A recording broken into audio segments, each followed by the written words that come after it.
All right. Well, welcome. I'm here with Todd Lewis. That's right. And we are going to be chatting about distributism, culture, I imagine some form of Christianity in the modern world. Perhaps we'll get to things like Benedict option or whatnot. But first, I'd just like to explore both of our backgrounds in terms of ideas. So I guess Mr. Lewis or Mr. Todd Lewis, do you want to tell me about your background and your research interests and your career as a thinker or scholar? Sure. I was homeschooled, and in the fall of 2006, I went to Malone College. And around I think 2010 or 11, or 2008 or 9, they changed the name to Malone University, and that's in Canton, Ohio. And I got a Bachelor of Arts degree in history and philosophy there. Cool. But I also enjoy beyond that theology and philosophy, economics, and other side issues. But those are just the two issues that I got my degree in. So I'm understanding it's sort of a fine arts degree, sort of a classic great books curriculum. Well, there was a liberal arts degree you could get there. It was 3 minors of your choice, but I double majored in history and philosophy. So that's wow. That's so you're going to really outpace me in terms of knowledge. So well, from this interaction, we'll see. Well, I heard your discussion with what's his name, the guy who's the anarcho-capitalist or whatever. Yeah, I mean, that was a very knowledgeable discussion. Impressed. So yeah, we both had pretty level heads, which was nice to see. You don't often see that today. Yeah, I mean, yeah, that's it's a staple of sort of internet and YouTube discussions. Everyone always screaming at each other. I'll just go over a little bit of my intellectual background. I come from a sort of science statistics background. I'm currently doing grad school in that subject, and I have a spare interest in ideas, with a particular interest in, obviously, Catholic ideas. I'm a sort of a Catholic revert / convert, depending on how you categorize it. You know, I don't come from a particularly Catholic community, but now I am sort of a member of an Orthodox Catholic community. And I've specialized in sort of looking into Catholic ideas. And then also I've had a longstanding interest in sort of fringe internet ideas. I mean, these are things like radical feminism, intersectional feminism, the MRA, the alt-right, these movements that have sprung up and have gotten, well, it's always hard to say how powerful they are, but they've gotten a lot more prominence since the advent of the internet. And I've been them. Yeah, I came across your blog post on interest. Oh, yeah. So, what did you think about which one? I wrote a couple of articles on economics. Oh, on economics. Oh, I forget. I think there was one about fringe movements at some point. I remember. I don't know. To tell you the truth, I can't quite remember the articles off the name. I've been reading your blog though, although I can't recall the article name. So, am I right that you come from a religious background? Yeah, I come from I guess you could say me and my family started out as kind of a non-denominational Baptist, but around, say, 2006, we started reading John Howard Yoder. I don't know if you've heard of him. He's a Mennonite theologian. And that sort of led to a series of events where we more or less changed to a Anabaptist perspective. So, okay, like the Mennonites. Well, I'm actually not so aware. What exactly distinguishes Anabaptists and Mennonite other forms of Protestantism? Yeah, well, okay, the Anabaptists were called that because they were called rebaptizers, because they believed that infant baptism was illegitimate and only adult baptism was legitimate. Now it's kind of an unhelpful term, because General Baptists also believe in adult baptism, but say like the Southern Baptist Convention is not Anabaptist. Anabaptist is marked out by a separate set of beliefs. So, for instance, the Protestant Reformation, like earlier the Catholics, believed in the collaboration of church and state. The Anabaptists said no. They said that you shouldn't the church and the state should be very separate, and that Christians shouldn't serve in state positions. They also were pacifists, which again, Protestants are not necessarily pacifists. Yeah. Those are probably the two most distinctive things, separation from government and pacifism. They were also known for not swearing oaths. And I'm also right in thinking that the Amish are a splinter or a subgroup among Anabaptists? Yeah, exactly. They would be within that category. They separated from the Mennonites around 1700-ish. Yes. Okay, great. Perfect. But I think right now we will talk of course, I come from more of a Catholic perspective, but we won't get into that. That's sort of my icon, is sort of my illustration of a G.K. Chesterton type figure. Yeah, it's nice. Yeah. Yeah. You get the sort of Dominican icon in the background too, which is, symbol of distributism. So anyway, I think we were going to talk a little bit about distributism, why we are both drawn to the idea, what we think it means. Sure. Perhaps we want to give a little bit of a background about the history of distributism. You're probably a little more qualified than me, or I could do it too. Well, roughly. How about you start it, since you are the distributist? I full disclosure, I'm an amateur blogger at a handle called The Distributist. So distributism essentially was a Catholic social movement that split off a papal encyclical called Rerum Novarum, which I'm going to say it was Pope Pius X, but someone's going to correct me for that. It was the initial document calling for social justice among Christians. And so a variety of Christians, most prominently Hilaire Belloc and G.K. Chesterton, developed what they thought would be sort of a Christian alternative to socialism that were based around the sort of central principles of the Rerum Novarum document. And the central principles were, I think there were about 5 values. There was charity, solidarity, subsidiarity, distribution, and family, I think, were the 5. Of course, volumes were written about distributism by both Hilaire Belloc and G.K. Chesterton right up until the 1930s, but it was never implemented. And it's also quite difficult to see how it would be implemented. It's a philosophy that fundamentally stresses localism above sort of corporate or governmental control. And so it has a number of problems with how modern economies are run. So that being said, that's, I think, a rough history of it. And of course, I don't think there are people who call themselves distributists now, but there's no real organized movement, I don't think.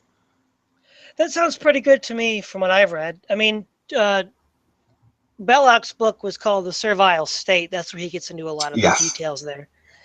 I haven't read I read that book. You have? Yes. Well, I just don't, a long time ago, I haven't retained much of it. The one thing that I did, the one thing that I read about it was that basically Belloc argued that with the enclosure laws, people were driven off their land.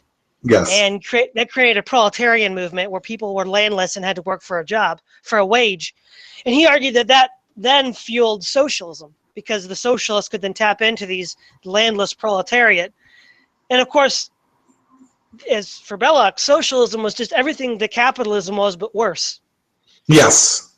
And so I sympathize with that, actually. And so Belloc's like, well, you don't like capitalism, that's bad enough, but socialism is just totally even worse, because now we're all working for a wage, we're all working for the state. I mean, and I think that Belloc was probably correct in that assessment of socialism. That the Soviet Union, you were working as a wage laborer to the state. Yes, yeah, and that's one of the reasons why I sympathize with distributism is, well, I mean, from my own personal view, what attracted me to distributism was that, well, I think the piece of work that did the most to shape my opinion was G.K. Chesterton's What's Wrong with the World. And in the introduction, he identifies the fact that oftentimes we discuss too much what's wrong and not what we actually want to see implemented, right? And socialism, to my mind, is sort of a fundamentally reactionary point of view. And I'll define reaction, which is reaction is just being against something so much that you lose sight of the positive thing you're striving towards. I think socialism sort of falls into that category. It attacks corporate and private power with so much vigor, it doesn't really understand exactly what kind of organization it wants to have power to take, to contrast that, right? Mm-hmm. It also ignores the danger of state power. Yes, yeah. I mean, this is the problem. I mean, it is, I'm a person that has sort of libertarian sympathies. I put a lot of value on subsidiarity. I read something like Hayek, and I'm very sympathetic to something like The Road to Serfdom. The idea that, we have the organic structures of power, and it's tempting to kind of subvert those organic structures in place of a state, and that will sort of erode our ability to act independently. So, I think libertarianism has its own problems, which I probably will address, or I should say, libertarianism as it stands currently, right? Mm-hmm. Sure. This is a lot of these things. They have a billion different definitions. So, you can call yourself a libertarian or anything, and it probably doesn't mean that you necessarily have any given belief at any given time. Yeah. So was that your account of how you sort of were interested in distributism? Yeah, I say that's a good one. I would say that I flirted with libertarianism for a while, and when I did, I would often hear attacks on distributism. So I would look up what distributism was. And I went to the Distributist Review. I think that's still around. I'm not sure though. I think it was defunct. I think it's just coming back now, actually. It was defunct for a while, and I would read some of that stuff. And the thing that I didn't like about what I read it at the time was a lot of them sounded like crypto socialists. Like they'd say, we need to have a progressive income tax. We need to have the state rearrange property. And that just sounded like, well, once they get all that property, they're not going to give it back to you, right? Yeah, I mean, this is the problem, right? Exactly. So I thought, okay, your ends might be good, but your means are terrible. And I was totally put off at the time. And I read Aristotle. Well, in college, I read Aristotle's Politics, but then I read it again some years ago.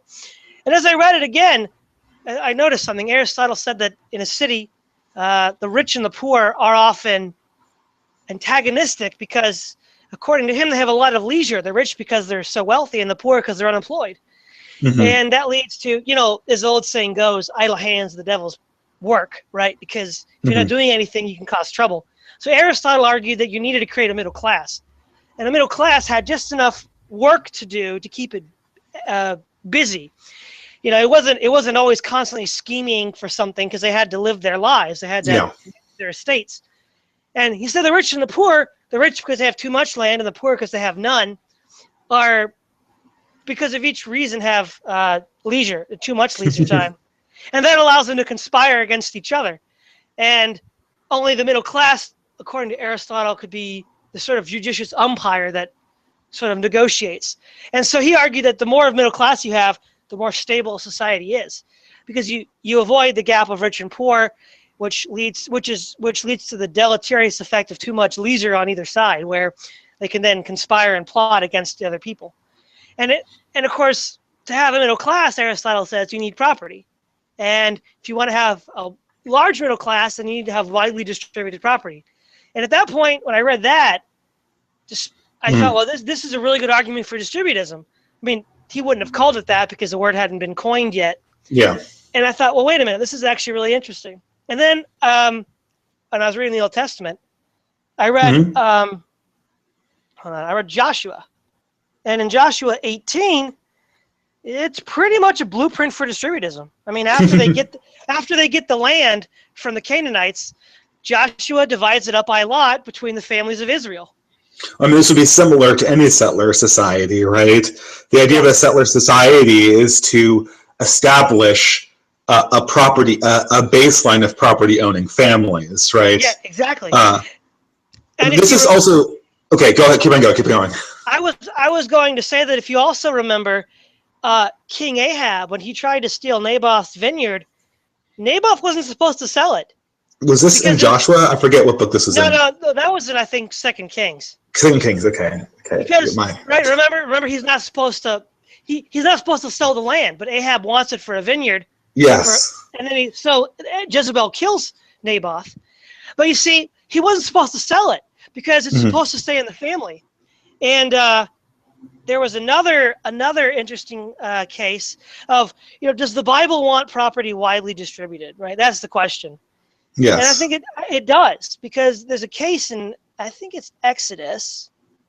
Let me see if I can find it, where a guy named Zelophehad, I think, had all daughters. And Zelophehad. He had all daughters. And the problem was, well, his line would die out because, right, the woman would have to move to the husband's house and her property would go with her. And if that happened, then his family would lose their property, it would go away. And so Moses said that instead of the land going to their husbands, it would stay with them. Which is that's huge, actually. I mean, when you think about that, because normally in inheritance laws, the land would go to the husband, right? If you marry a woman, then her estate would go to you. But Moses says, no, it's not going to happen this time around. And the reason for that is because he wants property distributed. God doesn't want property centralized. We also see with the Jubilee and Sabbath year, in the Sabbath year, every 7 years, debts were forgiven. And every Jubilee, all the land reverted back to the original owners. So if you sold land, you wouldn't be able to keep it for more than 50 years. And then at the end of 50 years, it would go back to the original owner. And so we have this trend in the Bible of property that's widely distributed. Like, God doesn't want property to be in the hands of a few. Yes. I mean, that's an interesting concept, like a Jubilee year where there could be some rectification of distribution, right? Well, I mean, that's the whole point of the law of Moses. The whole point is to make sure that you don't have centralized money or property. I think that actually is something. I mean, here we're getting to so I think this was actually common sense, probably right up until the 18th century, right? That, I mean, there are always barons and people who own the land, and obviously in feudalism, land ownership is divided up, but you can see the difference between something like England, where you had like yeoman farmers, and France, where everyone's the serfs. There was obviously a difference there, but I think generally people understood the utility of having large distributed land. But I think what you get the advent of the Industrial Revolution really demonstrated the dominance of capital over land as the principal means of production. And capital is incredibly useful when it's incredibly consolidated. Yeah, well, it's very expensive. You need to have a lot of money to get capital. Yes. You can't do a lot of things without having consolidated capital. And this is only exacerbated in the form when we talk about debt and risk structures, which sort of enter in the 19th century. And now you're talking about capital not only as a means to manipulate production, but also as a means of manipulating credit and risk. Yeah. And so now you have a situation now where, it's not exactly clear. When we look at the servile state, I mean, there's a reason. Everything you said was absolutely true about the Bible, and I think classically how people understood this, Aristotle. And when I read Belloc, he seems like he's coming at it from the same perspective. He's coming at it from this land-based perspective, land redistribution, right? But, I think that's one of the issues we have with the modern-day societies. We just don't have, we're not talking about the same product anymore, really, right? Well, yeah, I mean, even Thomas Jefferson wanted to have yeoman farmers up until, the early 19th century. Yeah. But you are right, with the centralization of capital production, it became, there's another equation now, right? Until the Industrial Revolution, we didn't have to worry about capital goods as much. But now we do. And now you brought up it's centralized, but you've probably heard of the Mondragon Cooperative, right? I've heard of the Mondragon Cooperative. I've heard many different things about it. It's simultaneously brought up as a good example and an example why distributism can't work. But I don't know. To me, blanking on some of the details. So do you want me to fill me in, or? Well, I don't know a lot about Mondragon. I mean, I've read the pros and the cons against it as well from libertarians and distributists. But what it does seem to do is Mondragon does seem to help deal with the centralization of capital production. It does seem to give you a way to deal with that. A way that because it's a cooperative.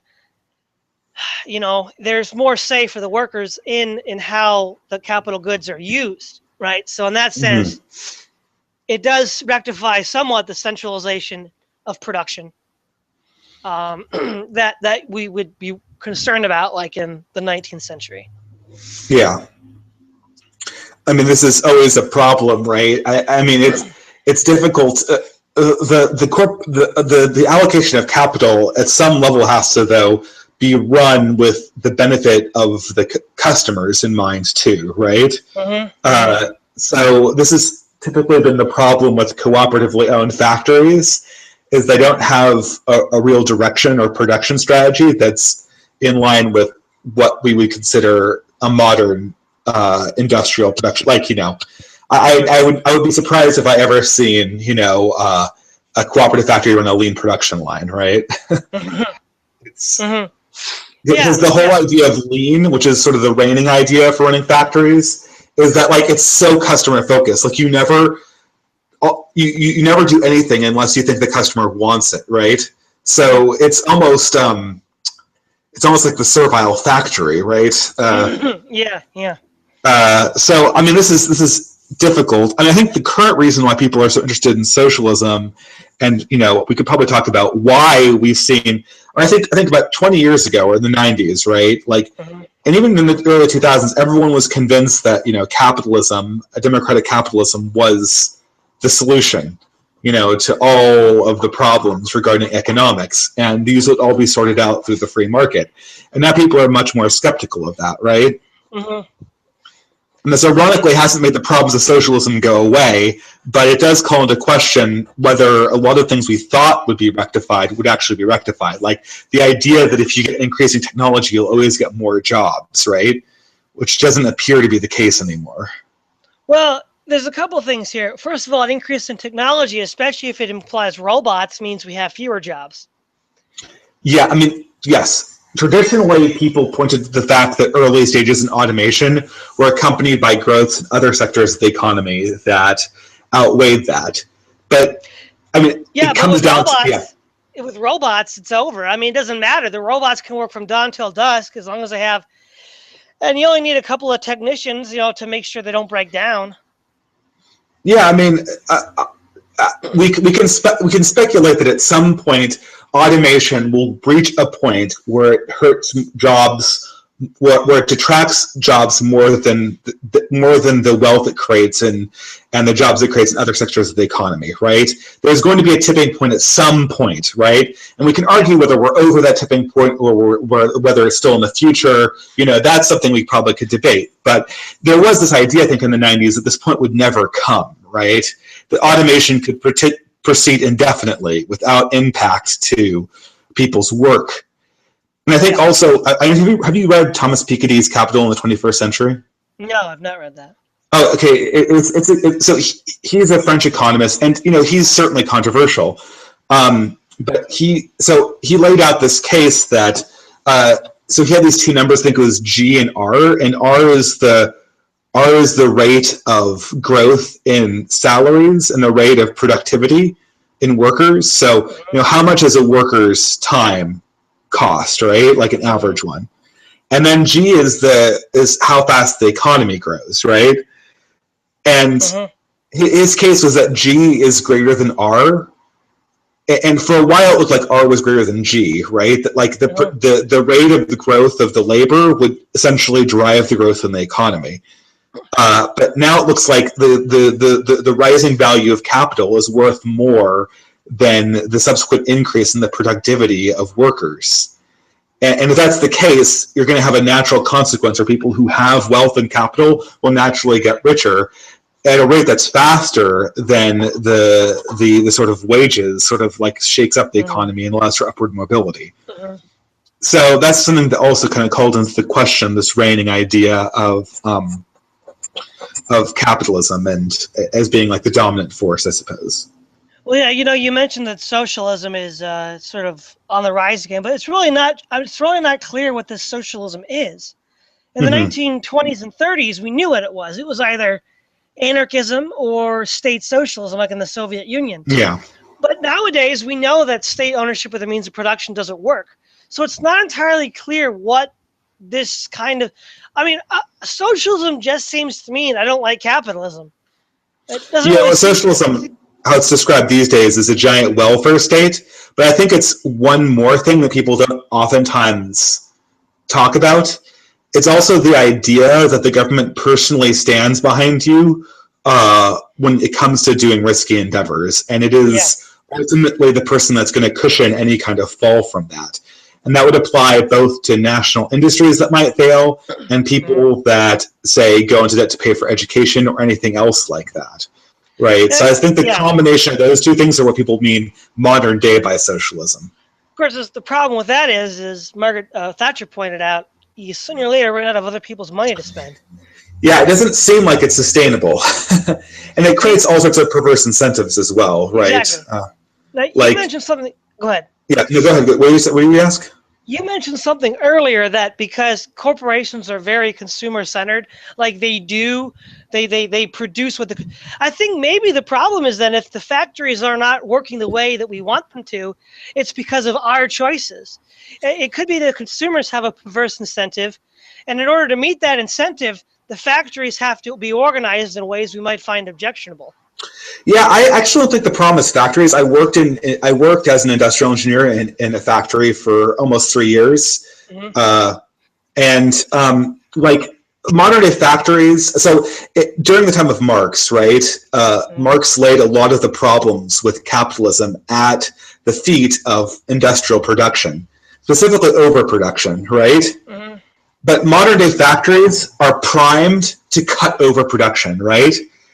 They have all these types of waste, right? Like waste by spoilage, waste by defect, waste by overproduction, and like waste by not being efficient.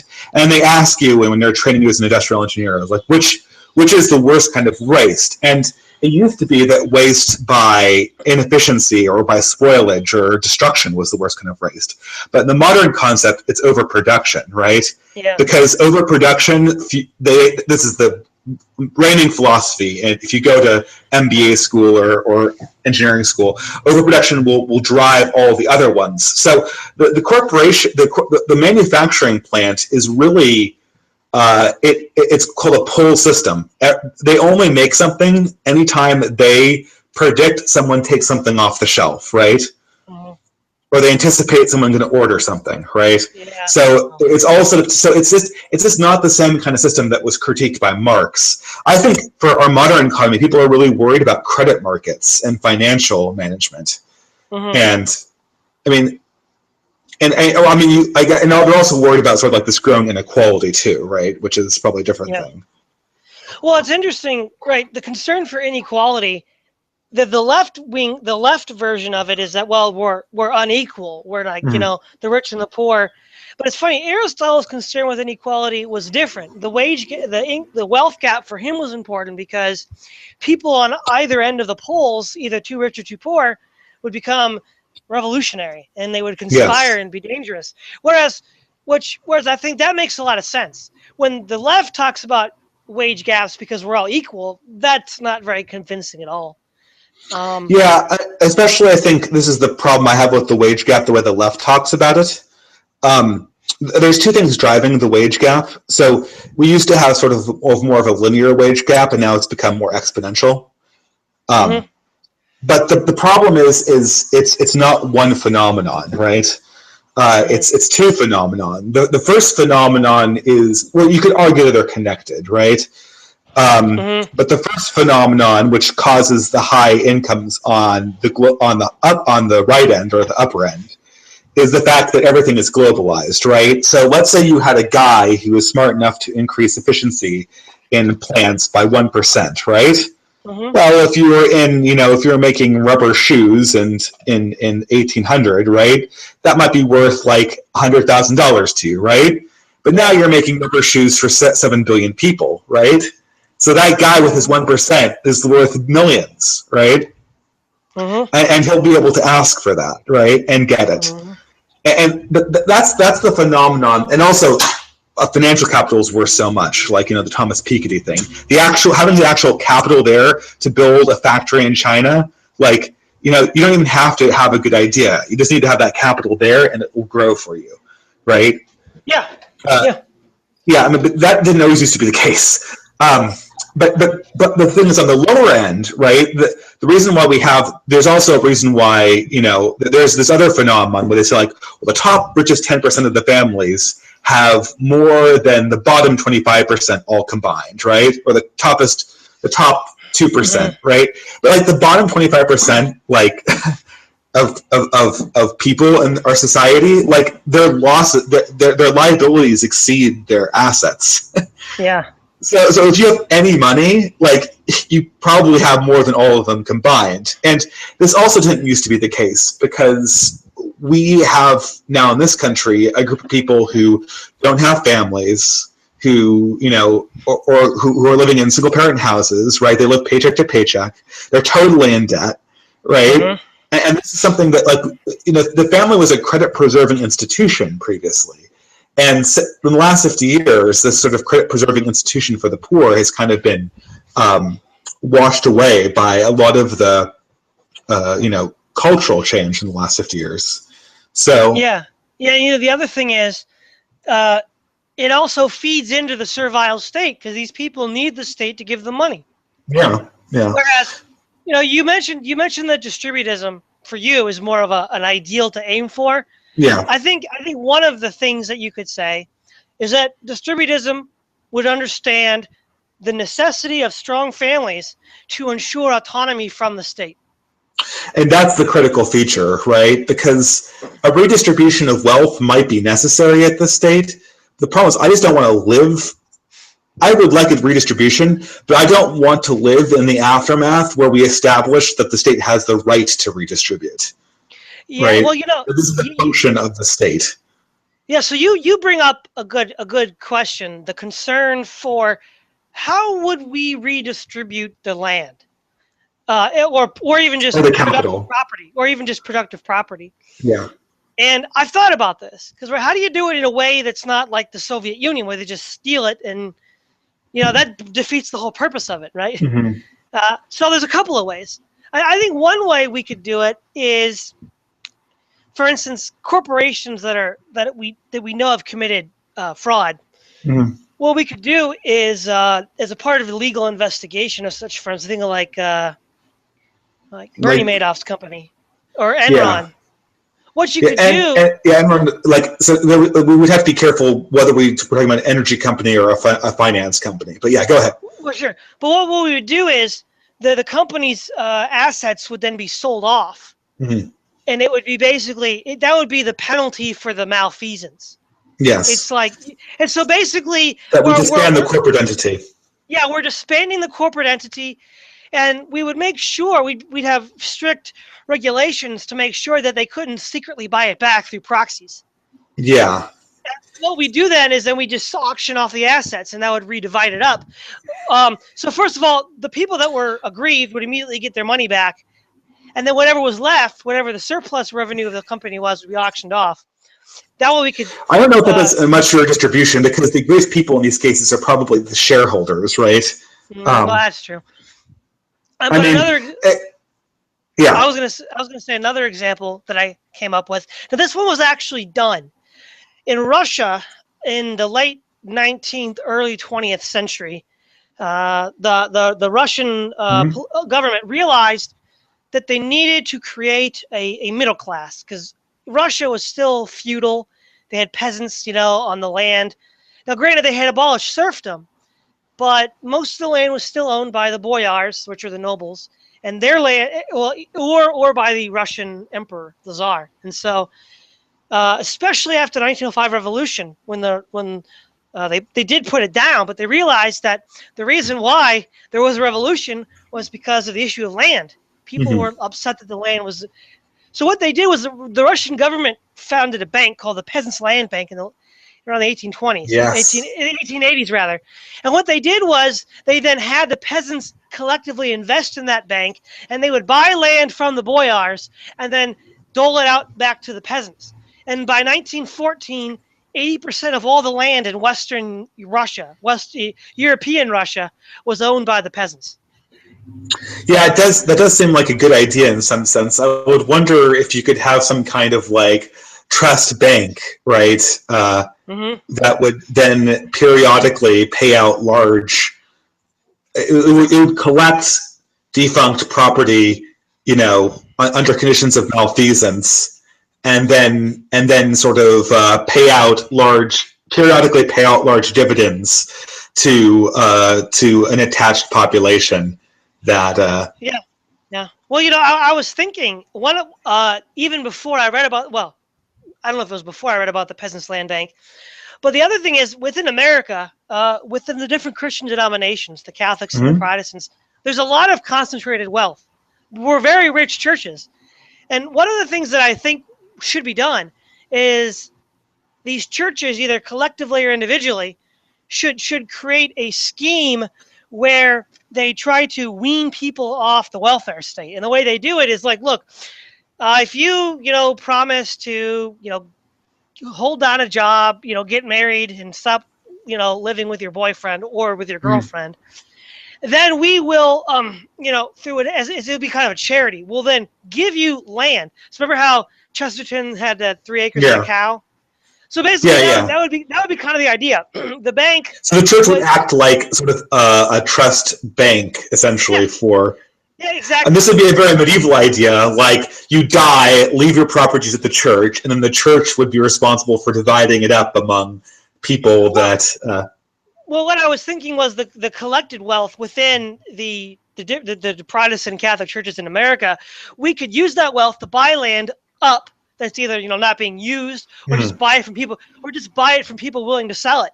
And so we'll become landholders, and then what we'll do then is, on a case-by-case basis of deserving cases, we will then say, look, these people that want to come to us to get off the welfare state, we can say, look, you can pay us off by sending us a quota of the produce of the land that you have. So once you get, a land and you get a job and you have a stable family, you essentially just pay it back to us in installments, kind of like rent to own. And so that way you don't lose a lot of money. You can still keep afloat. So you buy the land up, then you say, here, you get to live here. No, maybe we'll do it by lot or by lottery. People have a lottery and we'll draw out, this is the land that you get to go to. And then once they get a steady income stream, they then pay us back the value of the land without interest. And it's kind of like a rent to own. So eventually they will own it. And then, that'll be a way to redistribute the land. And then lastly, John Medeville, who wrote Towards a Truly Free Market. I don't know if you've heard of him. I have heard of him. I haven't read that book, though. He wrote an essay about Taiwan. It was called the Land to Tiller Program. Have you heard of that? No. What is it? Well, after the Civil War, when Chiang Kai-shek had to flee to Taiwan, he instituted radical land transfers. The way he did it was this. The peasants that worked the land would pay, I guess in rice, because that was the main crop that was raised, would pay in rice a certain percentage of the value of the land back to the landlords. And at the end of the specified time limit, they would then own that land they worked on. And the landlords were persuaded to get on board with this because the value of the land that they had to remove would be exchanged with shares in the new tech companies that Taiwan was developing. And so what you did is you said, look, you give these people back, you give the peasants their land, they'll pay you a fraction of the value, and then we'll make up the difference by giving you shares. Go, keep on going ahead. No, I was just going to say we're giving you shares in those companies. But here but here I don't want to, I love this idea. I don't want to shoot it down, but I can already see the big problem that underlies these things is that they sort of rely on having this continuously growing stock that is going to be worth something. And this is what happens with a lot of these things, right? This is why capital means so much to people, right? So if there's a reason why, like, people can't just put their entire savings in terms of stock options, right?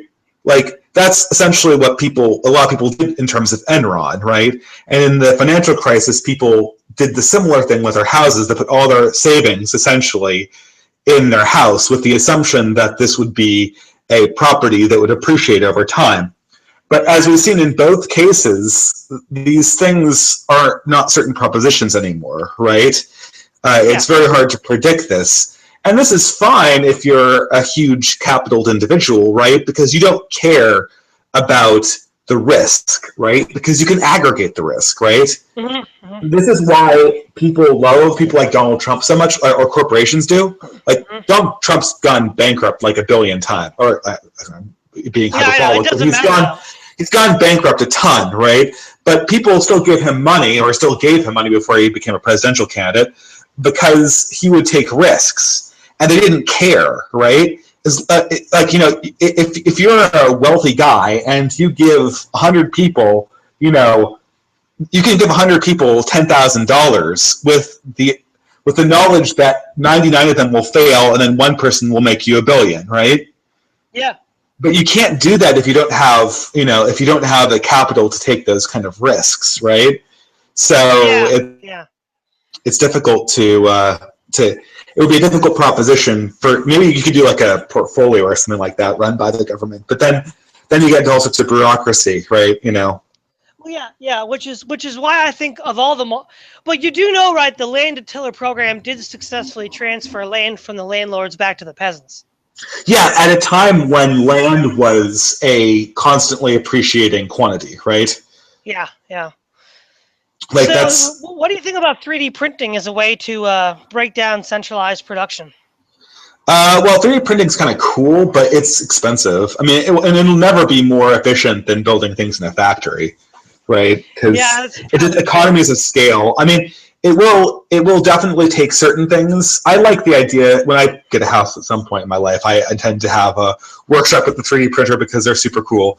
But yeah, it's never going to, it's never going to be cheaper to 3D print a widget than it's going to be to, if you go to a factory ever, they can produce, you could get billions of these of plastic widgets in 1 hour of production, right?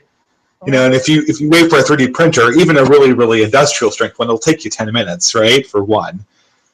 So I think it won't overcome the economies of scale. It could mitigate their impact. Getting rid of some economies of scale won't be devastating to far-flung communities. Well, it's interesting technology for sure. So again, I think if we're gonna interpret distributism as more of a mindset than a determinist, something like the 3D printer could be advocated for its decentralizing abilities. I like it a lot. Yeah, I mean, it's like farmers markets, right? And that's why I'm sort of interested in culture. These economics questions, it's so hard. I'm a researcher, and I've tried to answer very simple questions, or what I thought was very simple questions, and you just start reading economic literature, hardcore stats guys, and you can go 50, 100 papers down and still not feel confident in the answer, right? And it's so much, there's so much distance between the theory and the practice, and trying things out and seeing what works, that I think it's like what G.K. Chesterton said. The problem with, I think, people who, like us, are people who are both skeptical of the right and the left, is that our vision isn't widely communicated in culture, right? So, it's not that socialism has this great idea, and free market capitalism has this great idea. It's that they have this vision of how things should be, And because of that, they get to be the ones putting their experiments into effect and trial and erroring it until they get something that kind of works, right? Yeah. And I think that's sort of, I hope that maybe people can create communities online that might be interested in creating sort of alternatives to this or something like that, right? Mm-hmm. And that's why I think it's so important for distributism to be like a direction, like an ethical, a cultural kind of belief, right, about how things should be, I guess, right? Yeah. Well, you mentioned that none of these economic systems can exist perfectly in the world. Aristotle admitted that too. He said that property can either be owned in common or owned individually or owned privately. And he says you could have either extreme, and the extreme would be communism is everything's owned in common, and capitalism, everything's privately owned. But in practice, Aristotle said you never have either extreme perfectly. There's some admixture of private and public property.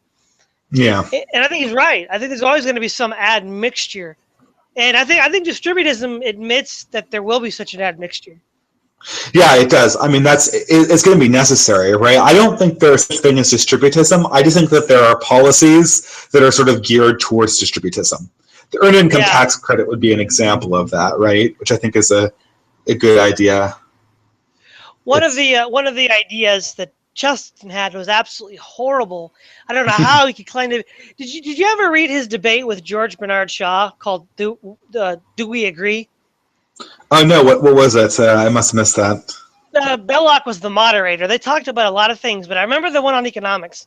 And of course, George Bernard Shaw was a full-on state socialist. He wanted the government to run all the factories. And Chesterton said, "Well, the coal industry should be nationalized." I'm like, how is that distributist? Nationalizing the coal industry? That sounds like the servile state to me. Yeah, I know. Well, I think G.K. Chesterton had his limitations, right? I think he wasn't someone who understood economics, or I mean, first of all, I don't think anyone understands economics. Like, some people understand it better than others.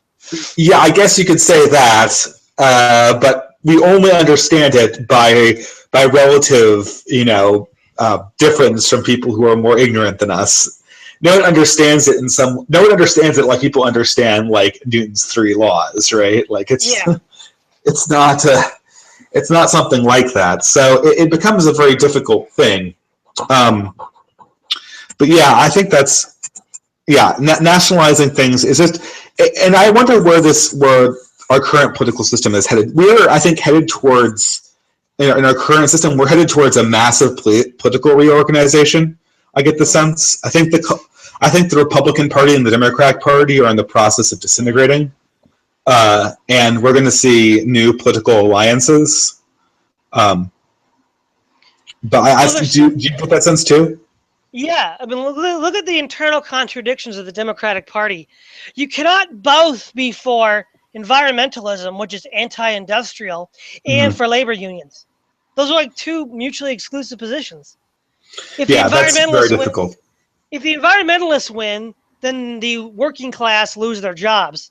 If the working class wins, then the environmentalists lose, their environmental safe spaces. Another weird contradiction of the Democratic Party is feminists and Muslims. How they're in the same party? I don't even get that. I mean, I might understand it. I mean, it doesn't seem stable from the outside, and I don't think it is.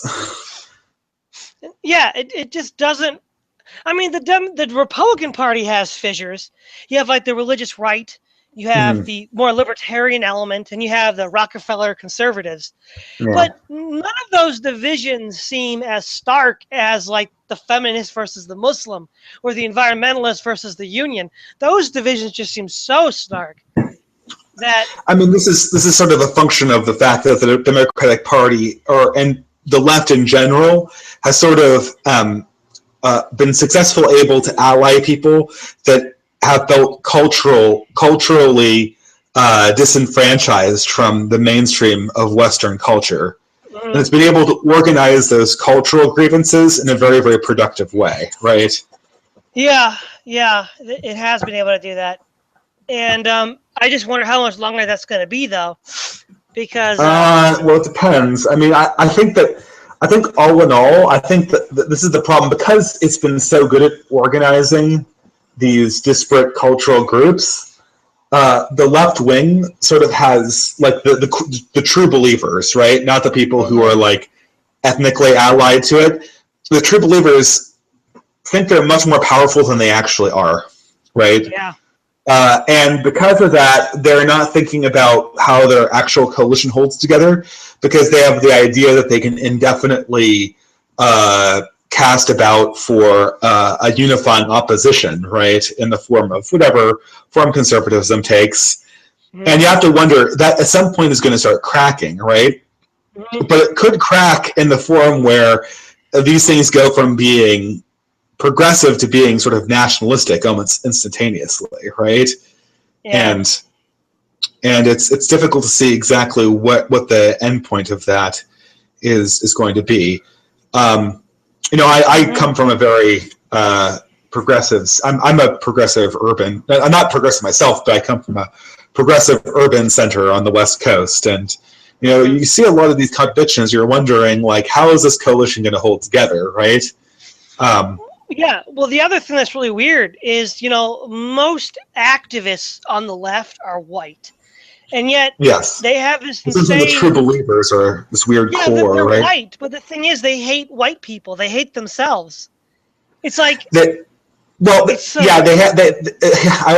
that people from San Francisco always talk about white people like they're not white themselves. And it's kind of like, you're rolling your eyes going like, oh yeah, white people. I mean, like, who's telling me this, right? Oh, and so, like, yeah, of course. So this is the whole thing, right? Like, it's... I don't understand exactly how long this is going to last. I think it's going to, like I said, what's going to happen is one or two of these groups is going to try to pursue a more nationalist tract, and then you'll see if the true believer progressives will be able to keep them back in line, right? Well, you think of like the La Raza and the Mexican. Well, a good example would be this, right? So, do you know Ta-Nehisi Coates? He was a writer for The Atlantic. He wrote a book. So. Okay, he's a African American activist who wrote a recent book that was widely praised about how America needs to pay reparations to African Americans. And of course, the reparations are calculated to be like hundreds of trillions of dollars or whatever. It's some ridiculous amount of money that will never get paid. But if this becomes a mainstream demand for the African American part of the progressive coalition, then the Democrats have a serious problem because they can't pay it. They can't. Well, and it's not just they can't pay it. They can't establish the precedent that historical grievances hundreds of years ago result in trillion-dollar payments now. But here's the really weird thing, though. The Democrats also want to talk about America as an immigrant nation. And as we're being flooded by Asians and Hispanics, they're going to be considered Americans, but they weren't a part of the slavery system. So are they going to have to pay too? Yeah, exactly. It's really weird, Well, the other thing is, this whole idea of reparations is just a shakedown. For instance, nobody's going to have... It can't be coherently stated. Well, no, it's a shakedown because nobody's going to ask Turkey to pay reparations to the Greeks or Mongolia to the Russians or Mongolia to every single other person in the entire Eurasian continent. But that's the point. That's the point, right? Europe is the one Europe and America are the ones that have to pay these things. Nobody else does, which tells me one could imagine the bill for the Golden Horde arriving in Ulaanbaatar. Yeah. So you owe us this for the Golden Horde. You owe us the network of every country in Asia, one of the poorest countries in Asia. I know, but see, that's why reparations are a shakedown. Because you can't establish the precedent that crimes 200 years ago result in, like I said, some kind of deferred payment now, because this principle can't be universalized any coherent way, right? Well, not only that, the last time reparations were tried was at the end of World War I, and that led to World War II. Yeah, it was like a punishment thing. Like it's fundamentally retributive, right? I mean, the whole Weimar reparations thing was a retributive nationalist movement by France to cover its own ass. For pardon my swearing. Sorry, that's an engineering term. CYA. It was a CYA move by France. Because Exactly. I mean, France had essentially engaged in a war where it had sent an enormous amount of its for essentially no. And it had to essentially make it was more villainous than the other countries in World War One. It essentially started the war. What? Wait, say that again.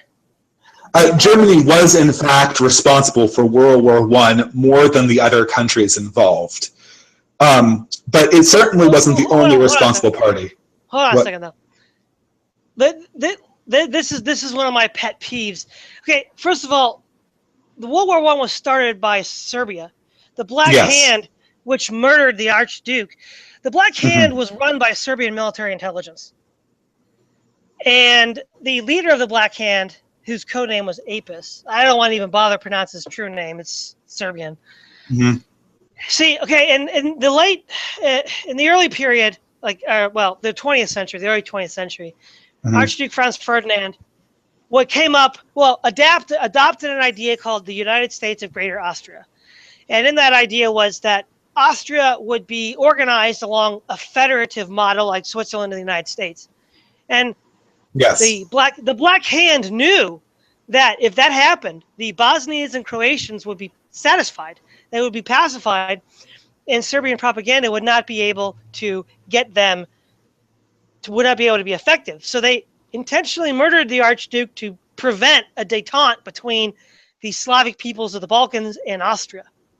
Yeah, and that is a conflict that we can talk about, but that's not what made World War One World War One. World War One, that was a ethnic spat that took place between Russia, perhaps Germany, and Austria.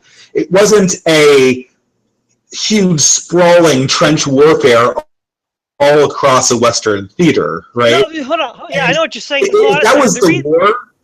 What? The reason why it wasn't local was because, in the early days of the crisis, the Russian ambassador Sazonov had been in conversation with the Germans and the Austrians, and the Germans said that after Serbia refused the ultimatum, Austria was going to invade, and Russia asked them. Russia said under Sazonov that if you seek to annex in part or in whole Serbia, we'll go to war. And Germany said, we're not going to, Austria will not annex Serbia in part or in whole. It was a punitive expedition. England engaged in such activities. You could think of the Sudan with Chinese Gordon, or even better yet, China, the Boxer Rebellion was a punitive expedition. Now, after Austria had mobilized to go to war, after Sazonov had told Germany that they had no interest, then they switched sides and said, we're going to go to war. And furthermore, Austrian mobilization was never seen, Russian mobilization is what started World War I. Yeah, but this is the thing. You're talking about the Eastern Front here. How did this war suddenly develop this huge Western theater? And you can't just, and it's the Western theater that really made World War I, right? Yeah, if this is just some kind of like Balkan conflict between Russia and Germany, what? But you do remember, though, France was Russia's ally. I know that, but you can go to war against a country and have them be their ally and not invade three other countries. Like, this is the thing. Like, Germany wanted to invade France. You can't get around that fact. It wanted to invade France because it thought, because the Russian Kaiser thought that what? No, the fact that you can't get around is that in 1892. Now, first of all, there's a book by George Kennan called, he was the famous American ambassador. He came up with the containment policy. He wrote a book in 1982, I think it was, called The Fateful Alliance. And it was describing the Franco-Russian alliance of 1892 to 1894. That's when it was just stated. Now, he goes, and this is the only work of its kind in the English language that I know of that investigates this treaty. In 1892 to 1894, the French and the Russians both agreed that they would join an aggressive alliance to partition Germany. The Russian Tsar told his ambassador to the French, told his man who's going to go to France, that we want to destroy Germany and bring it to the level that it was in 1860. Yeah, I'm sure that was an ambition of French revanchists, as they called themselves. No, that was Russia. France said, in their part of the deal, 1892, that they were asked, what was your war goals? And they said, well, after the war is over, then we'll decide who gets what. So the war was baked into the cake in 1892. And yeah, I guess I can't separate this from Germany's ambition to essentially take peel off foreign colonies from France and England. But then again, England and France wanted to peel off colonies from Germany, so it's the same. Germany didn't really have a lot of colonies. Well, the Germans felt like they had lost out on the big age of empire building. And then they had a few of them in Africa, to be sure, but nothing like the British or French empires. But the British took those colonies. You mean like the three of them? Yeah. Yeah, and this is the thing. Like, I'm not saying there isn't blame to go around, and this is. Look. France was willing to risk a world war to get Alsace-Lorraine back. That's the gist of it. If you read the treaty between France and Russia in 1892, was an offensive treaty. Russia was required to mobilize its army if France mobilized for any cause. I suppose, but we still have to then account for the invasion of the lowlands, right? The lowland countries. Belgium wasn't even neutral. Belgium had secret treaties with France. Okay, and England. But furthermore, having treaties doesn't make them a belligerent, though, right? Like these are the things. Hold on a second. Then why does nobody get upset when England invaded Persia and Greece in World War I? I'm not saying that all the blame has to do with Germany. What I'm saying is France is the one that baked the war into the cake. Well, we could debate about this historically. I think there's ample evidence to show that the Germans had the primary ambition to do this. Well, but you do know. I think the point we're getting to, right, was about how does reparations or these frameworks for retributive justice in terms of financial remunerations really work, right? I think we agree that they don't, right? Yeah. I think this identity politics stuff that we're seeing now with, slavery reparations, it's something that it's politically convenient for the Democrats to toy with, right? But it's also incredibly dangerous for our country's unity. Well, no, it just doesn't work. Reparations don't work. And again, Mexicans won't pay for it. I mean, how is that going to be worked in? Well, at this point, the Democrats are very convinced that they can hold the coalition together. I'm not so sure that they will be able to, right? You've seen this before with affirmative action, right? That the Democrats essentially have an enormous number of, they're the majority stakeholder of the demographic of Asian Americans, right? Mm-hmm. But the dirty secret of affirmative action programs is they really don't detract from, white applicants nearly as much as they detract from Asian ones, right? Yeah. It's staggering, right? But so a lot of the efforts from the Democratic side has been to paper over a potential rupture on this front. And they've been very successful in doing so, as of recently, right? The main reason is they have money to throw around. I think when the money runs out, the coalition is going to break up. Oh, yeah, I think that's for sure, right? The second that they can't expand the payments and someone has to lose, then their coalition immediately fractures, right? But until then, they'll be almost unstoppable. And that's sort of where we are now. What? Yeah, you're right, until then.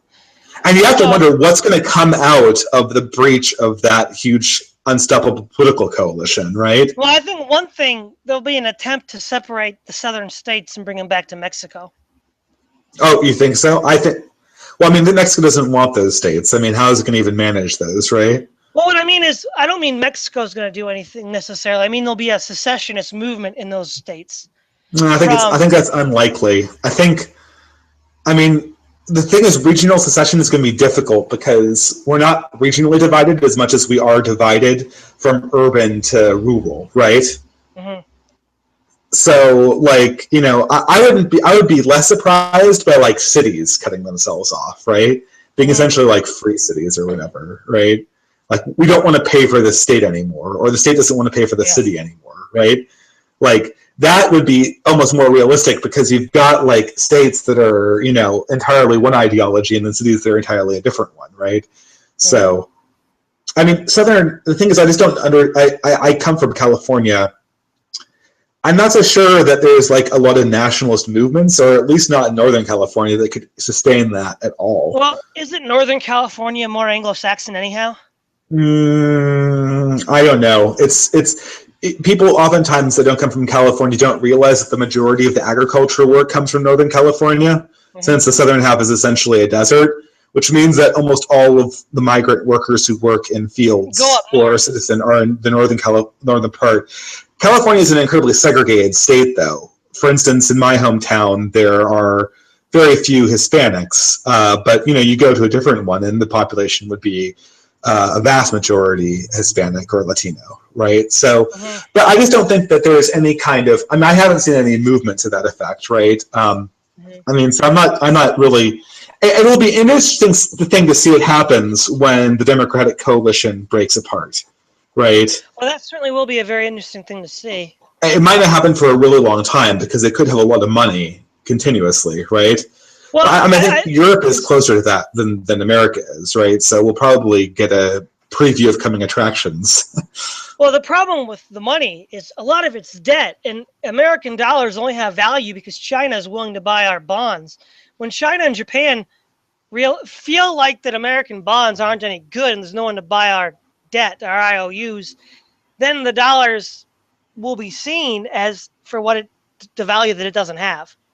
Yeah, it would have to take a lot more, though, because China, it bought a lot of American currency. It still benefits from having American currency being very, very strong relative to their own currency, so we can buy a lot of their stuff. So it's hard to imagine a future in which China orchestrates a big sell-off of American bonds without destroying their own economy in the process.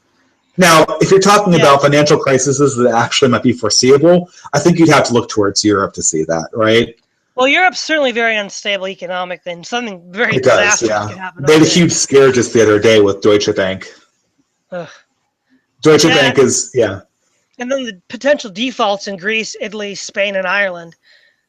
Those could if any one of those defaulted, it could be over. I mean, Greece can default essentially. Well, okay, right? Greece, Greece can default. It's just the thing. Like, one or two of them can default. They just can't all default, right? Well, that's the problem. Yeah. And once they let one person default, then the question is, what is. And the thing is, like with Deutsche Bank, how much do the Germans care? How much of the German economy is based on having a strong currency, right? Can they inflate their way out of it? Yeah. Well, after the Deutsche Bank is one of the few central banks that doesn't like inflation because it remembers the 1920s. Yeah. Well, it's a German cultural thing, right? They remember the Weimar Republic and hyperinflation. They don't want to do that again. I have relatives that remembered that. It's kind of interesting. It's not good. I mean, you really don't want to have hyperinflation. I think Yugoslavia had it in the 90s, and that wasn't very good either. Oh yeah, it's terrible. I mean, the thing is, experts in economics think that they can. Like I said before, what we're describing right now, these problems, people on the more leftist side, they're convinced they can deal with this, right? Yeah. The Eurocrats and American progressives, they're utterly convinced that all of these problems are well within their ability to manage. The problem is nobody's confident that they are able to manage. The problem is nobody's ever successfully managed these problems before. They dealt with smaller ones, right? Well, yeah, but what I mean is that the same kind of problem, the same kinds of problems of debt and inflation. Once you've done that, no one's been able to get out of it painlessly. It's always been very painful economic downturns like Weimar Germany. So It's like, well, yeah, you think you can do it, but it's never been done before. I mean, there's always a first, I know, but still, though, it's not a very good track record so far. Yeah, I mean, yeah, I think if we really talk to someone, it's always hard to say because we're talking about a progressive or a corporatist third party that's not here to explain their position. That's true. But I would assume that they believe that there will be some collapses, but they'll always be the ones that will be called in the breach to manage them. And they feel that given this, they'll be able to paper over any potential collapses that occur in the interim. But really, that's the same kind of fallacy that led to the Great Depression. Fractional reserve lending assumed that nobody would call for all their money at once. But on Black Tuesday in 1929, but fractional reserve lending has been the de facto for almost like 200 years, right? I mean, yeah, and what happens is these things they keep on happening. It's baked into the system. That system has this moral hazard, if you will. We're getting better at managing it, but I think it's still, you can't get rid of it because it's part of the system. Yeah, no, yeah, I agree. Everyone has kind of it. Well, I still think that we're not going to like go back to a gold standard with no fractional reserve lending. I don't see how that's possible. We would essentially cut into global growth enormously, right? Yeah. Like, it would. I mean, if everything collapses, maybe people would go back to that. But yeah, not until then. Yeah, I mean, it's just like I said, the modern growth in the economy relies on the ability to get a lot of credit together really, really quickly. And if everything goes to gold and you can't fractionally reserve bank, then everything we have to do with like modern corporations and like building factories will be like pulling the e-brake up on all of that, right? Like the economic damage it would do to like the overall global growth rate would be hard to understate, right? Because none of these corporations would be able to cash a check anymore, right? Well, yeah, but the other problem is if this inflationary model continues, I don't see how you avoid hyperinflation. Yeah, I mean, you avoid hyperinflation by controlling interest rates just enough, right? And I guess that's what people are banking on, right? Yeah, I don't know, maybe they could pull it off for a little bit longer, right? That's the question is like it. And to me, I guess, like I said, as someone I've gone from thinking a lot about this to like thinking a lot about culture and how people react to cultural things, because I think insofar as Europe collapses, right, this isn't just suffer a bad financial crisis, but collapses. It's going to be because of cultural differences and immigration policy rather than their financial problems, right? Yeah. So you think that Europe will collapse due more to culture than finance? So you're saying? Yes, I think that that's certainly the case. I think that what's going to happen is what? What do you mean by the cultural problem? You mean like the latent nationalism that prevents the formation of the What's going to happen is one of these countries is going to outright elect someone like Le Pen, and then EU is going to freak out and they're going to like cancel the election or quash it somehow, right? No, anything to stop these people from coming into power. And then it's going to be a crisis of government where this will fuel nationalist movements and counter-nationalist movements in almost every single European country. And then it's just a big powder keg waiting to go off, right? You've got a population, you've got rulers who are fundamentally hostile to their population, vice versa. You've got a young immigrant population that's hostile to both parties. There's 1,000 ways it could go wrong. I mean, Europe's very unstable. Yeah, so when it comes to my personal interest, I always think of, I was very interested in like these alt-right communities and, these hard-right reactionary stuff. I mean, okay, so I guess I tend to think, you're more in a more rural conservative community, I think? What? I mean, what would I identify as? No, I'm just talking about, so I live in a very progressive community, right? Oh, yeah, I live probably in a more rural conservative, yeah. Yeah, I can tell there's a difference in perspective a little bit. And I've been kind of fascinated by the emergence of these far-right movements inside sort of these, as a reaction. These these people who occupy the alt-right, they mainly come from progressive communities, right? These MRAs, these neo-reactionary sort of fascist types, they're all reactions against progressivism. And I'm wondering, if we are watching the collapse of this powerful coalition, it might be spinning off these sort of fascist movements or these really dangerous movements in its disintegration. Yeah. And it's funny, like you said, a lot of these people do come from progressive areas. I mean, there are probably some that come from conservative areas, but probably because these social issues aren't so as problematic or as accentuated in conservative regions, the conservative regions don't generate these reactionaries because it's not that bad yet. These tensions haven't yet risen to the surface to the same degree they have in the more progressive areas that you were mentioning. And have you heard of these things like the Benedict option? This is really popular among Catholics these days who are more Orthodox. No, I've not heard of the Benedict option. Oh, it's like this idea that more Orthodox or more conservative cultural people will sort of create sort of communities that are in some sense separate and preserve a more Orthodox culture inside largely progressive communities. Yeah. This has been an idea that I've sort of followed for a very long time. And people are talking about it more and more. Yeah, I guess I could say I have thought about that, though I wouldn't have called it by that name and hadn't heard others call it by that name. But it comes from a book called After Virtue by Alistair McIntyre. Yeah, I read that. It's a good book. Yeah, it's a throwaway line towards the end, but that's where it comes from. That's what I was thinking it came from, because he said we need a new Benedict.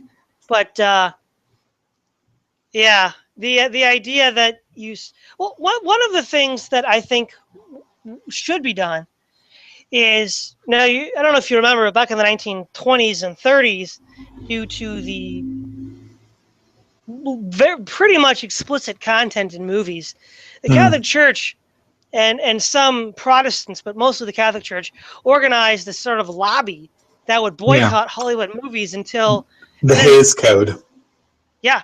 Well, I think that what should be done is, where does all this, the money that these politicians and stuff get comes from corporations. And the corporations get money because we give it to them. We buy their products, whether it's movies or clothes or whatever. I mean, can you imagine if just all the Catholics in America just stopped watching movies, stopped going to movie cinemas? Yeah, I think we're talking about a different group here. I mean, we're talking about Catholics. We're really dividing them into two categories. We're talking about people who actually adhere to the doctrine and go to church. Would be a very small number of the total Catholics in this country.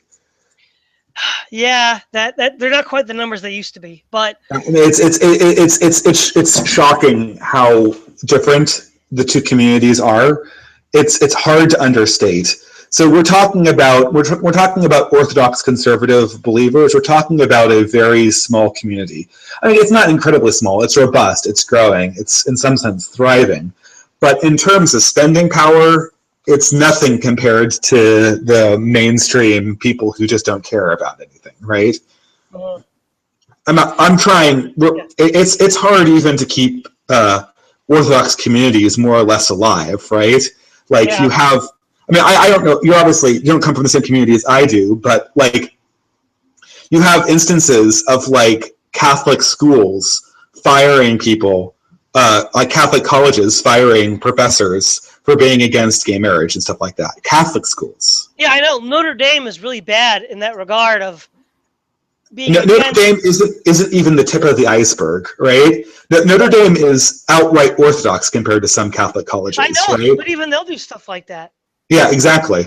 So, I mean, the thing is, it's just, you can't it's very hard to tell exactly what you're talking about when you talk about the Orthodox Catholic community. That's true. So the idea that you could exert pressure via purchase power from any corporations is something that I think is not something that could be sustained in the modern era very easily, or at all. Well, okay, if you refer to necessities, yes, food, clothes, you'd have to buy from corporations most of the time. But a lot of money is generated from luxury consumption of media. I'm saying as the percentage of luxury consumption, that comes from these particular like Orthodox groups is very small. So you're saying they're already not consuming much, but they don't feel it anyhow. I mean, for instance, you saw Starbucks, like, you know, and the whole brouhaha over Iowa, right? It essentially, or it was Apple. I forget. I think it was Apple. You know, I think Iowa passed a RFRA law, and Apple said, we're pulling out of Iowa or whatever, right? Like, they had no fear of any kind of reprisal from more conservative groups, right? Mm-hmm. So, yeah. I mean, influencing corporations like this would be incredibly difficult because they're not. I think that corporations don't really fear people not buying their products. What they fear is bad publicity, right? They do fear that. Yeah. They fear that. Oh, yeah, they fear that more than anything else, right? And the thing is that while it might even be the case that Orthodox Christians occupy a very large percentage of consumers, even taking into consideration that a lot of them are apathetic or don't really care or outright not religious at all, like, they might be large consumers, but they've got virtually no voice in media outlets, right? Well, yeah, they don't. And so the thing is, and it's not just media outlets, it's also like fiction outlets, right? Like, the question is, like, who's, you know, what kind of people are making the new Avengers movie, right? Or the new Star Wars movie. Or writing right? the latest novel. Yeah, exactly, right? Like, well, I mean, novels probably won't sell that much, but the novels will be later turned into a movie, right? Which will reach a lot of people. And the thing is, it's just like, you know, having a corporation perceived as anti-gay might land like one of your lookalikes as the villain role in like one of these mediums, which is the absolute last thing these corporations want, right? They don't. I mean, you know, someone organizing boycotts rarely work. This is the thing people don't realize. People tried to boycott Chick-fil-A, it didn't work, right? Because like Chick-fil-A didn't really exist in the areas that people who were trying to boycott it lived. And not only that, the people who liked what Chick-fil-A did bought more Chick-fil-A, right? So it actually backfired. Right? So, but the same thing is true for conservative boycotting of something like Starbucks or anything else like that, right? You know, you're not their demo, so they don't really care. They're going to be insulated from that. Well, they're also global too. Yeah, they're also global, right? And this is the third and last thing. I brought this up a little bit in my conversation. The reason why progressivism is culturally so strong is that they're the only plausible ideology. I know Islam's trying to be this too, but they're the only plausible ideology that can rule like a multiracial, multicultural world, right? Yeah. That's what they sell themselves as, right? So a progressive in China, hypothetically, would be the same thing as a progressive in Boston, would be the same thing as a progressive in Brussels, right? Yeah. More or less. But you can't really find the same thing for people who have religious ideas or views about the world. So they see themselves, and that's one of the reasons why they're so gung-ho about expanding the power of the state and these large institutions, because they believe these large institutions will always represent their views over the others. Yeah. But that's a dangerous game because they may not represent their views. Yeah, and it's pretty sad, right? Because if we are right, then the progressive movement as it stands currently is very close to fracturing and breaking apart. And when that happens, it's not going to be clear really who owns the narrative anymore. Well, think of a classic example of somebody losing control of an institution they thought was on their side. In Russia, the Orthodox Church thought the state was its ally, and it was for about 1,000 years. But then the Soviets took over, and that state that seemed so friendly and helpful went on a genocidal killing spree, and the church was devastated. So it's like it's dangerous allying with these institutions because it can turn on you. Yeah, and this is what I think, and in this country too, right? I think a lot of Christians thought that the state, America, was some kind of cultural friend to Christianity, right? That being patriotic was a Christian virtue. But I think they're going to learn that this is not the case at all, and that opposition is needed, and it would be almost unavoidable. I think right now too many Orthodox Christians of all denominations still make that mistaken assumption. Oh yeah, they do. It's amazing this mistake, how much this mistake is made. You know, I guess it's hard to believe from where I live that the state would be allied with some form of conservative ideas or orthodox ideas. But I can imagine other places in the world where it might be a little bit more believable, I suppose. Yeah. Well, I mean, I suppose if you lived like in Mississippi or Texas, it might be more believable. Yeah, I think it would be, and I think that's what's occurring is people are kind of very myopic about this. They don't understand that it's not like this everywhere, right? And they literally can't expand their ideas beyond a certain point, right? I think this is, when I see the expansion of these, I don't know. I mean, when I see the expansion of things like the alt-right or these highly reactionary movements, I also think that there's sort of a similar thing going on, right? That people on the left dismiss these movements because they think that the tools they've used to deal with people to their right, like, the accusation of racism, they think that these will work against, these reactionary movements, but they won't. They won't. This is like the instance of people overusing antibiotics, right? It works great until it suddenly doesn't, right? And so I think that they're going to be blindsided. And the same thing is true for Islam, right? The left thinks it has Islam. The left is entirely unconcerned about radical Islam. Or I mean, and to tell you the truth, at this point in time, it's not particularly concerning, right? Well, not it's kind of what? But in Europe, I think it is. Yeah, I mean, it's not there yet for sure. It's too small of a population, but even in cities where it might be concerning, the left does not feel worried about this at all because they feel like they know how to deal with this, but I don't think they do, right? Like a lot of the things that they think are going to be successful tactics against them aren't going to work. Well, and let's look at Obama's attempt in the Middle East. Right, as a progressive, he thought he knew what to do. Egypt, exactly. This is a classic example. That's a great idea, right? Yeah. They all failed miserably. And Syria, Egypt, Syria, Libya, they were all targets for his progressive reforms, and they all failed. Well, I think very different policies were picked out for each one of those countries, so we have to be careful to address each of them, right? But I think the underlying assumption to all three of his approaches in those countries was that in the absence of the dictatorship, people would naturally move towards progressivism, right? Yeah. And in all three of those cases, that absolutely was not the case. Well, that's what Bush thought. I think Obama's mistake is essentially doubling down on Bush's own assumptions, right? I know. It's like he didn't learn anything from the Iraq War. Yeah, he thought the thing about the Iraq War that was wrong was that Western interventions are always wrong. But he didn't understand that it wasn't that Western interventions might be wrong, but that's a separate issue. Another major reason that the Iraq War failed on Bush's term is he didn't understand that people think differently, right? Mm-hmm. There's different cultural idea, and this is why I always go back to culture, right? Like, in Muslim societies, the idea of some kind of free middle class is just a really alien concept, right? Mm-hmm. And this is the other reason, I don't know, I'm not an expert in Islamic societies, but from my readings about them, like, it seems to me like there's no middle ground, right?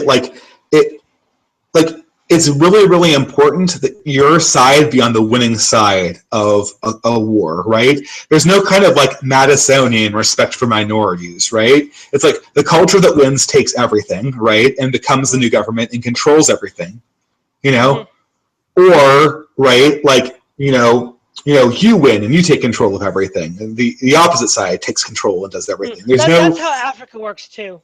What? Yeah. Africa works. I mean, I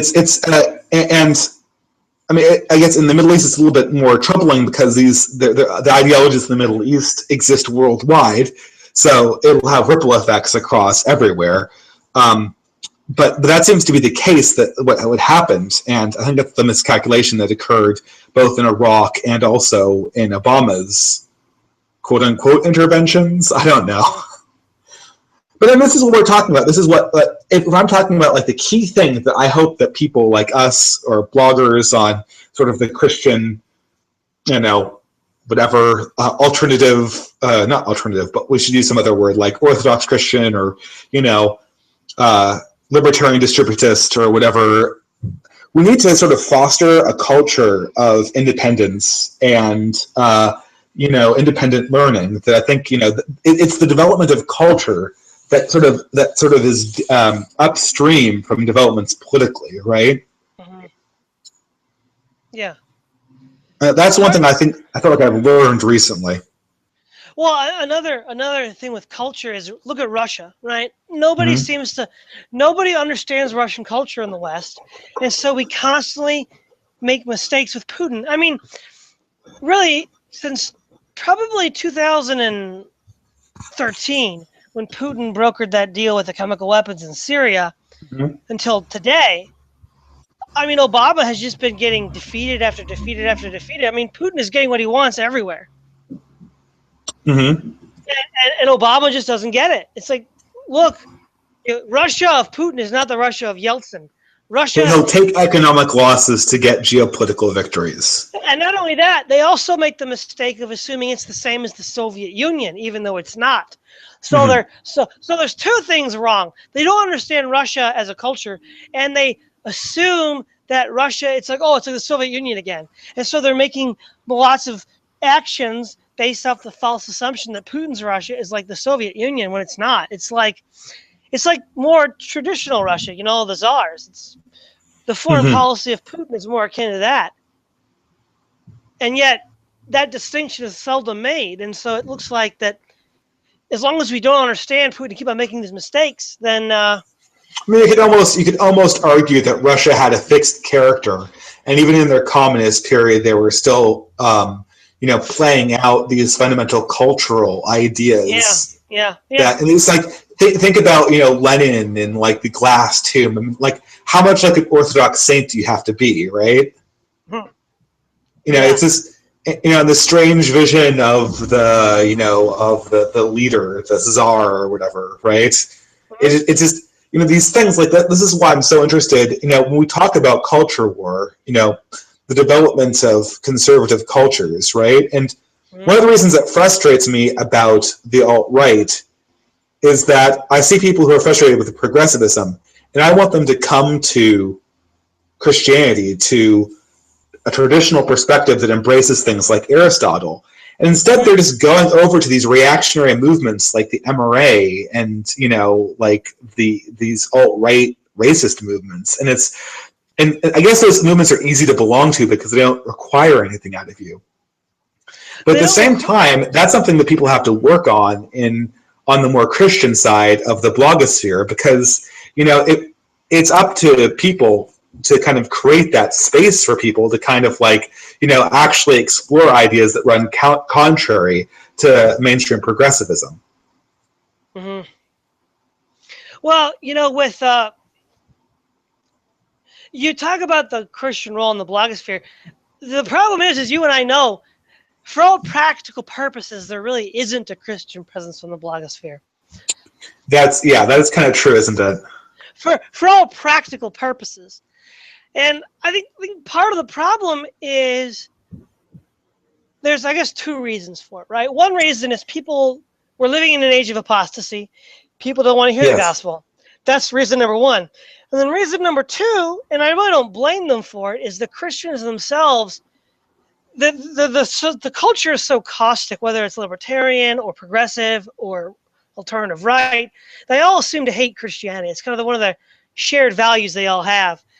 And I would say a lot of people on the alt-right and these reactionary communities like the alt-right, some of them are indeed pagans.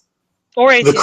The crazier ones are pagans, but a lot of them have to maintain like a affinity for Christianity, even if they don't believe in it, right? Because they're trying to be fake traditionalists, sort of. I don't know. Well, there are some that do that, but I think the general tendency is to move away from that, to attack Christianity Yeah, as there is a lot a of that. kind of. They typically see it as they argue it's quote a Jewish, Yeah. side, a Jewish Well, element. yeah, that's the pagan line, right? The But even pagan fascist line is that all the Christians worship at the feet of the Jew God, right? Like, but even the atheists in the movement say the same thing. yeah, a lot of them do. A lot of atheists and all, right? They'll say the same thing, right? Or the MRA or whatever, right? It's Yeah, exactly. And so part of it is a lot of Christians don't want to get involved in that because all of the mudslinging and the sort of it's just not fun, interacting with people that are so crude and vulgar and uncivilized. And I mean that's yeah. I don't really blame them for that, but you almost have to grab the bull by the horns and make yourself known and make yourself like you can't ignore me. You have to deal with me. You have to have people on the blogosphere that do that, where it's like, and I know a lot of people don't want to. I mean, because again, you're going to get a lot of crap from people, but once you actually have that kind of group of people, in some ways, that's what I'm trying to do. I try to be the person that you got to deal with this person. Yeah. Like he attacked our position, and we just can't blow it off. We have to deal with this person. And I don't know if you noticed, but did you see my latest article about libertarianism? No, I haven't seen that one. Yeah, that was kind of a salvo against the libertarian movement. And they're very comfortable, very smug in their own self-righteousness. Oh, we have the non-aggression axiom, and we're so much better people than you guys are. And well, they have a simple model for social interaction. Very simple, very simple. Mm-hmm. And I pointed out some of the intellectual foundations were just completely absent. And I also pointed out that the moral implications of some of these things are horrifying. And I don't know if you've heard of Keith Preston. He runs Attack the System. It's a blog. No, I don't know that one exactly. Okay, well, he's an anarchist, and I met him a few years back, and I did some podcasts with him. And he right now at this stage of his website, he's just putting up articles other people from other blogs. He just links to them because he likes them. And so some of my articles have been put up there too. And so he's trying to also get things stirred up, if you know what I mean. He just wants to try to stir things up. So, I mean, yeah, I'm trying to be that guy that you can't ignore. Because right now, the Christian blogosphere is very easy to ignore. It's very easy. Yeah, it really is, isn't it? Right? I mean, I don't know about the Protestant side, but I can tell you what the Catholic side looks like, right? The typical Catholic blog is like, there's like tons of mommy bloggers, which is cool, but like not very easy to ignore, right? Yeah, there's a lot of mommy bloggers too in the Protestant circle as well. I won't lie about that. And there's a lot of people who write a lot about like literature, right? Or maybe they write poetry themselves, right? They write about and they read and they write in a genre that almost nobody in the modern world actually interacts or enjoys, right? Yeah, no, exactly. But furthermore, it doesn't directly challenge any of these other narratives. No, it doesn't. Yeah, that's absolutely right. I mean, yeah. I mean, literary criticism of King Arthur might be really fun, but it's not really going to address the issues of the day. Yeah, I agree.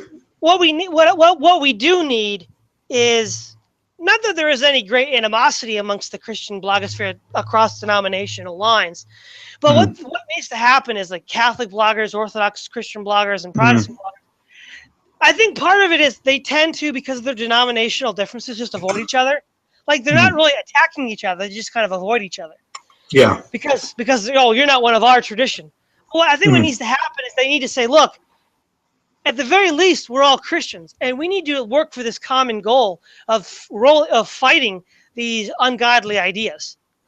Yeah, I kind of like distributism as a banner for that a little bit, right? Yeah. Because it allows you to lay out sort of a family-centered ideology without attaching it strongly to Christianity, right? Well, yeah, but what I'm saying is, though, as Protestants, Catholics, and Eastern Orthodox, there are things we all share in common.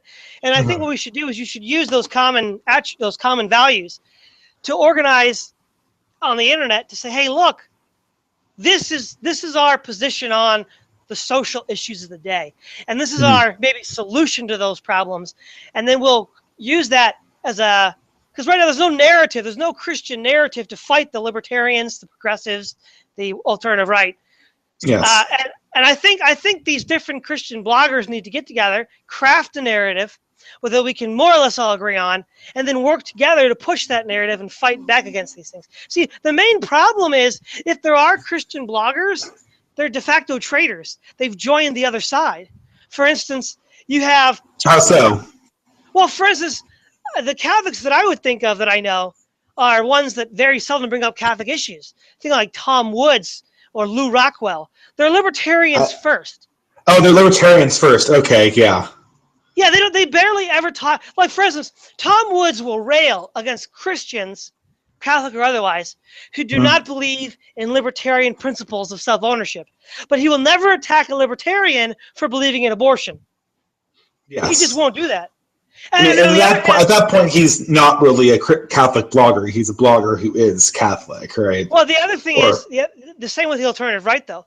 You'll have, you might have heard of Matthew Parrott from Traditional Youth Network. Sure. Okay. I'll say one thing about the alternative right. They're way different. The alternative right and the libertarians have to be distinguished by one key feature, is that a lot of people on the alternative right just have like no principles. Well, that too. Libertarians, they can be misguided and the simplistic. And first of all, I sympathize. I oftentimes call myself a libertarian, even though obviously I have those caveats. But like libertarians are consistent to their principles, and oftentimes the alt-right isn't. So we have to make that key distinction. Yeah. No, you're right about that. I'm not trying to imply they're the same movement. What I'm trying to imply is that Christians, if you could think of a Christian who's a blogger or a podcaster, he's not a Christian first. He's either the alt-right first, or he's a libertarian first, or something else. So there's no blogger, YouTuber, podcaster who's a Christian first, and then says, how do we solve these problems? See, no prominent ones. Yeah, no prominent ones. And what I've been thinking about is the different Christian groups, the different Christian people on the internet that write blogs, that do podcasts, need to get together and say, look, we have our denominational differences, and that can be sorted out later. But right now, we agree on key issues. Jesus Christ is the Son of God. Socialism is very dangerous. Destruction of family is very dangerous. Abortion is murder. We all agree on these things. Well, we should get together and say, look, we need to come up with a common platform. I think you mentioned a lot of negatives there, which I agree on all of those actually, but I would rather organize around, well, except for obviously the personhood of Jesus being divine, the positive I would like to organize around is the family as a unit of economic goodness, right? Yeah. That is, we want to organize people by their primary bonds of commitment, right? Their local churches, their families, right? No, I totally agree. So what I'm saying is, though, I was merely using that as an illustration of what we share in common. Yes. But if we're going to have a message, like a positive message about, well, what do we want to have happen? And how might we go around getting that to happen? I think engaging other communities is a good idea. I thought that the alt-right would be ripe to peel people off of. Maybe that's not so easy. I wouldn't know. I haven't been able to talk to any alt-righters yet, but... Yeah, it's just the problem with these things, like, they're just so fundamentally appealing because they're so easy, right? Like, who doesn't want to have a philosophy that's just like, all my problems are due to other people who are not in my group, right? But, in a lot of ways... Christianity is a hard philosophy, right? Like, you have to admit, if you're a Christian, that a lot of the problems in your life are your own doing. Well, it's like D.K. You don't want to do that, right? What? Yeah, well, it's like D.K. Chesterton said. Christianity was not given up because it failed. It wasn't that Christianity wasn't tried. It's that it was tried but found to be too hard. Yeah, and that's for that reason. I think that to me, like, we're coming up on 2 hours, so we'll probably have to cut it off then. But I'm thinking, like, Christianity is hard, and it might be something that you have to kind of lead people towards, not immediately, right? So, like, there are other observations that are more fundamental that block people from Christianity, right? People don't believe in objective good and evil. People don't believe that families are important. People don't think that, there were thinkers in the past who had insights that were superior to thinkers in our own age, right? Yeah. Unless you attack those assumptions first, it's very hard to bring people together into, like, a Christian perspective. I mean, that's but what do you think about the idea though? What do you think about the idea though of getting some Christian bloggers, YouTubers, podcasters together and kind of hammer out a common platform? I love that idea. That's what needs to happen, right? I just don't know how to do it. It needs to be a simple narrative, right? Like, it doesn't even necessarily need to be religious, because I would like to include, other religious groups who have who are able to make common considerations, right? Yeah. I mean, obviously, you can't share the same bond as them as you do with other people who are of the same faith in Christ as you are, but it still has to be done to a certain extent. I like that idea needs to be done. What you were saying? Well, as far as a common platform, if you want to be even a bit more broader than Christian denominations, I think a good platform to start with would be Aristotle. It's very common sense, very intuitive. Yes. It's simple. I mean, if the basic platform is a kind of Aristotelian synthesis for political philosophy, I think it could be easily accessible, it's intuitive, and it's largely correct. Yeah, I think something like that, right? You go to the classic foundations of Western civilization, right? You boil them down to, like, a very simple narrative. And and it has to be a narrative that all Christian denominations who are Orthodox can agree with, right? Yeah, yeah. And then you use that as a platform narrative that can be used to go forth and interact with other communities, like New Atheism, like, progressive intersectional feminism, that sort of stuff. Yeah. But as hard as to talk to the alt-right, good luck talking to an intersectional feminist or a progressive on YouTube. That's impossible. No. Oh, it is. It is. Well, they never want to talk to people. Well, they don't, because partly I think people that don't want to talk know that if they talk to people that don't agree with them, they might be proven wrong. Yeah. Well, also, the thing is, they have no reason to talk to somebody because they feel that they're in power, sort of, right? Well, that too. They're in power. They don't have to talk to people. It's like, yeah, exactly. A dictator doesn't have to talk to his people. He has all the power. Yeah, I mean, this might change, right? But it's at this point, it's very hard to see an alliance with intersectional feminists, right? Occurring. Like, and it's difficult, right? But it's hard to see an alliance. I mean, you can never make an alliance with any of these groups. You couldn't make an alliance with the alt-right. You couldn't make an alliance with intersectional feminists. Like, they're too against our values for any kind of agreement. Even libertarians are too against our values. Yeah, I guess so. I feel like that's more opportunity there, though. Maybe, but I mean, they're so addicted to abortion. They're so addicted to killing children. I mean, are all libertarians pro-abortion? Not all of them are, but the only ones that aren't are usually the Christian ones. But they're kind of the turncoats. Yeah, I mean, yeah. So go ahead. Because basically in libertarianism, it's like the whole liberal paradigm. Religion's okay as long as you keep it to yourself and keep it as a private matter. Yeah. The minute it stops being private, we don't accept it. So if you're a Christian and a libertarian, like say Tom Woods, as long as it's private, that's good. It's okay. But you can't say that libertarianism is faulty vis-a-vis Christianity. Then you get into trouble. Mm-hmm. And if if you have pro-life libertarians that are not Christians, there's probably a few. But the vast majority of libertarians are pro-choice. They, not only that, I mean, Rothbard said that you could let a child starve to death. Your own child, let it starve to death. Yeah, I mean, that is sort of the extension of the idea, right? And that's generally accepted as okay by the libertarians. I don't really think you could really work with those people. They're too... It depends on a case-by-case basis. I guess I shouldn't write off intersectional feminists or alt-righters either, because there could be a very, very... Like, I listened to some people on the alt-right, and it seemed like they just missed Christianity by a hair, right? Like, they could have chose Christianity, but they chose this other thing instead that's really, really, rampant and evil. When you say that, I think of millennial woes. Exactly. That's the person I'm thinking of, right?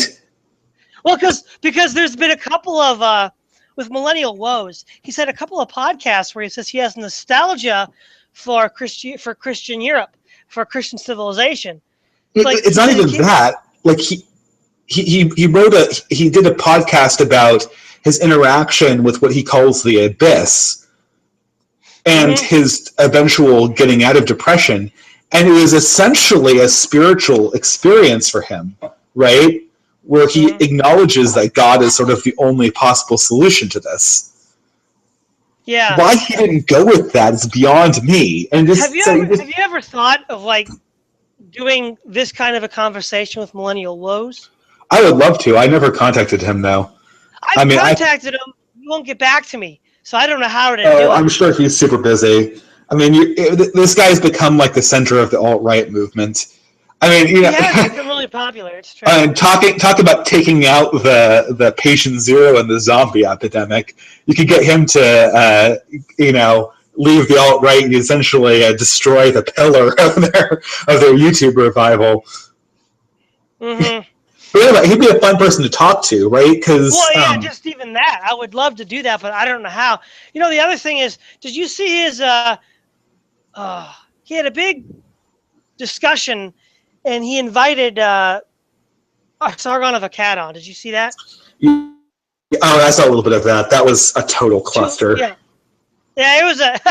Well, my brother came up with the term a cluster of fun. Cluster of fun. Yeah, I since I converted, I can no longer use the more vivid expression. That was a cluster of fun. What? Isn't that awesome? That's good. It was a cluster of fun. If fun is people who shout who are like neo-Nazis and no coherent thought being. Well, fun is an acronym like stuff. Okay. But it's kind of funny because Sargon himself was making a moral case, right? And he was, but it's weird because I think he's an atheist, so he doesn't really have the ground to do that. Well. No, but this is the thing. Like, they're atheists and then they're atheists, right? Mm-hmm. Like, they're atheists who are essentially what I call ember Christians, right? They're just They're just like going on the embers of Christianity, and like, they don't understand that like this is going to fade away after the ideas, like of Aristotle and after the natural law theory, which is totally based on theology, right? It's at least based on deism, right? Once that goes away, you can't sustain it anymore, right? So, I mean, but Sargon's a fundamentally moral person. Yeah. Which is kind of like, always kind of frustrates me because I'm like, you belong with other moralists, but, I saw that one. I mean, that was a terrible live stream, but it was interesting. It was sociologically fascinating, I'll say that. Well, I mean, Sargon of Akkad wasn't trying to win friends when he said, well, you all probably have low IQs. Okay, Sargon, even if that's true, you don't say that. Jeez, I mean, if you want to win friends... Okay, but have you ever been in a room where there's like 20 people who disagree with you? Like, it happens to me all the time, right? It's so easy to get irritable, right? Because you try to make a point, and then someone else interrupts you, right? And of course, it's not. Everyone has their turn, right? But you're 1/20th of the conversation, and you represent the entire side, so you get really irritable really fast. Like, I'll forgive him that for sure. I think the problem was millennial woes had way too many people on. It should have just been a conversation between millennial woes and Sargon. I heard they're actually going to do that at some point in the future. I'd be very interested in that. I would be very interested in that. The main problem with reaching out, not just to say alt-righters, but libertarians or others, is they just don't want to. Yeah. I mean, to tell you the truth, feminists are potential converts too, right? Because I don't know if you ever read people like Molly Ziegler Hemingway or whatever. She's a writer for she's a mainstream conservative writer. I think she's some kind of Orthodox Lutheran. But she correctly points out, like, I'm a grad student, and I can vouch for this, like, feminists on campus, they're essentially trying to, like, mandate chivalry, right? They're trying to, like, use the law, like the strong law or the law, to cut back on, like, the impact, the negative impacts of the sexual revolution on women, right? It's like a tacit admission that some component of traditionalism was right. To a certain extent, I feel like if you talked to them, right, maybe some people would end up seeing a different side of things, right? Yeah, but they have to talk, and that's the problem. They don't want to. Yeah. At this point, the main problem is there just isn't the platform to communicate an intelligent Christian traditionalism to a large-scale audience. There hasn't been... That's what we need. Yeah, absolutely. Sort of to finish this out, that's actually what I'm hoping to do. I'm hoping to kind of, like, link people together, perhaps on YouTube, who are interested in talking about this stuff, just get ideas going, Well, one of the things that you point that I would think about this as well for building this flagship movement. One of the things that I have a kind of policy of is any intra-denominational disputes. Yeah. I keep private. Yeah. The rest of the world doesn't need to know what Protestants and Catholics are fighting over. We can have those fights in private. And I think that all too often, if such a coalition is built, it can devolve into these different denominations, in order to sort of gain traction inside the movement to bring out that inner struggle. But all that does is weaken the movement and make us look bad. I mean, I'm not saying don't just pretend we don't have any differences. We do have differences, but just be mature enough to keep it between you and the other guy. Yeah, of course. And it should go back to things like natural law and Aristotle and moral realism, right? Those are the core of the position, right? And that's what contrasts us with these modern movements. And to tell you the truth, if you go to Aristotle and you go to natural law and you go to moral realism, oftentimes the religious conversion, these other bad ideas like moral relativism and anti-traditionalism, those were a block to what would have naturally been a religious conversion, right? So oftentimes emphasizing those positive qualities is perhaps the right step to take. But have you heard of Leah Libresco? Oh, I love Leah Libresco. Yeah. That's the person I'm thinking of. She was an atheist, but then as she was committed to Aristotle and actually rational thinking, the logic of Aristotle said, hey, this doesn't work. You got to go further. And she's the example of what you're talking about. Yeah, exactly. Because you can't be like, she was essentially an ember Christian, and the ember blew into a fire, right? You can't, this is the thing, this is why the time to do this is now, right? Because humanism, the idea of secular humanism is falling apart, right? It is. And if Christianity isn't there to catch these people when they fall away from it, they're going to get sucked into these terrible movements like the alt-right. And so I think being a presence for these people is something that needs to be sort of held out there, and it has to be understood. And I have a question. Do you know any Orthodox Christians, Eastern Orthodox Christians? I know a lot of these Byzantine Catholics, but very few Orthodox. I know a few Orthodox, but not in my current city. Well, no, what I meant was online. Maybe you could talk to one of them and kind of. I'm actually one of the people who's helping organize Doxicon. Have you heard of this? No. Okay, this is super nerdy. Leah Libresco is one of them on the East Coast. So it's like this. It's this conference held by. It's a Catholic sci-fi convention. It's Orthodox sci-fi convention, right? where they explore Christian themes and try to promote Not Christian sci-fi, but sci-fi that is written by Christians and has sort of that perspective in it. Okay. Yeah. But what I'm thinking is about this online. A lot of them are bloggers. Oh, bloggers. Okay. Well, because I'm thinking the other thing that's a problem with Christian bloggers is you often have like these hyper reactionary Orthodox and Catholics that say like, all Catholics are heretics because they accept the filioque clause, or like you have like the hardcore traditionalist Catholics who say the Eastern Orthodox are schismatics, and that doesn't help too much either. No. I mean, I think this is a problem in the Catholic Church for sure. This is a problem probably in. This is actually not. This isn't a problem. This is the problem, and this is doesn't just apply to online. It applies to the actual on the ground leadership, like the priests and bishops and pastors. Like they just don't understand how dire the problem is, right? Yeah. They don't understand how much ground has been lost in the last. I can't believe they don't understand how much ground has been lost in the 30 years, and they don't understand the determination of the enemies of the Orthodox Christian faiths to destroy the Orthodox. And because of that, there is this complacent idea that if they hang on, then there'll be sort of this natural swinging back phenomenon that will occur. And that's just not, it might happen, but it's not going to happen unless like people actually start doing some stuff, right? Well, exactly. And this is a generational divide between like our generation and our parents' generation. Well, yeah.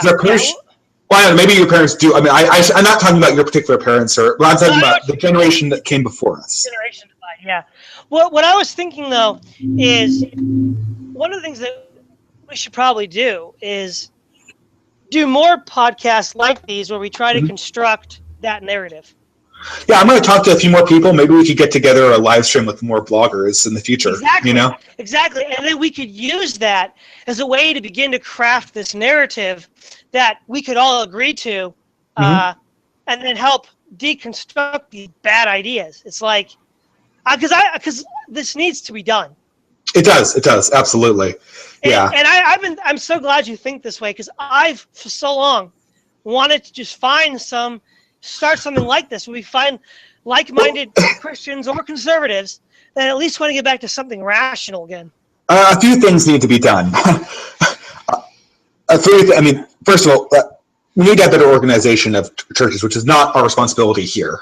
No, that's not. We also need to have things like we're talking about right now, where ideologically, people who have the traditionalist, Aristotelian, Thomas Aquinas, Orthodox Catholic, natural law perspective come together and are able to solidify a narrative that they all can agree with, a consensus narrative, right?